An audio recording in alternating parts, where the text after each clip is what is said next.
Alors on va revoir comment tracer un triangle isocèle.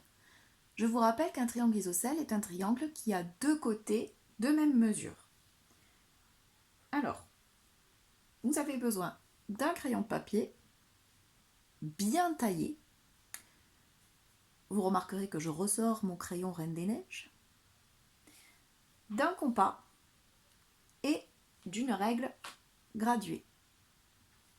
Donc pour commencer, on va tracer une droite. Alors moi je vais bien insister sur les tracés pour que vous les voyez à la caméra. Mais par contre vous devez vous faire des tracés légers parce que si vous devez gommer, vous ne verrez pas les anciennes marques.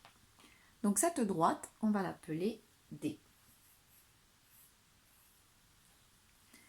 Sur cette droite, on va tracer le segment AB de 6 cm. Donc pour tracer un segment de 6 cm, on va le tracer entre la barre du 0 et la barre du 6. Je me positionne au milieu de ma droite et je trace donc mon segment de 6 cm. Et je le nomme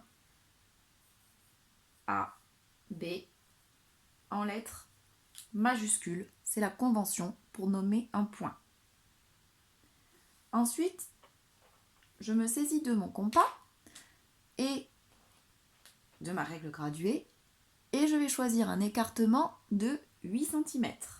Donc pour choisir un écartement de 8 cm, je vais positionner la pointe sur le 0 et la mine sur le 8. Et je vais pointer mon compas sur le point A. Pas sur la lettre A, hein, sur le point A. Le point, c'est l'intersection de deux traits, de deux droites, de deux segments. Et je vais tracer un arc de cercle au-dessus du segment AB. Je garde mon écartement, je n'y touche pas. Il fait toujours 8 cm et je le pointe sur le point B. Et je viens tracer un nouvel arc de cercle qui coupe le précédent. Je vais noter cette intersection C. C'est mon sommet, le sommet de mon triangle isocèle qui s'appellera C. À présent, je prends ma règle et je viens tracer le segment CA en passant bien par le point C et par le point A, par les intersections. Et je viens tracer le segment CB. J'ai des traits qui débordent un petit peu partout. Ce n'est pas grave. Mes tracés sont nets et précis. Je peux maintenant vérifier. Donc je positionne le 0, le trait de mon 0 sur mon point C et je m'aperçois que mon segment CA fait bien 8 cm. Je fais de même pour le segment CB, il fait bien 8 cm lui aussi. Donc ces deux côtés sont de même mesure. Je peux le noter ainsi.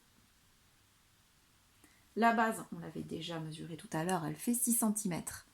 Donc, ce triangle est bien un triangle isocèle, avec deux côtés de même mesure. Je peux l'appeler ABC, je peux l'appeler CAB, mais il est préférable de l'appeler ACB,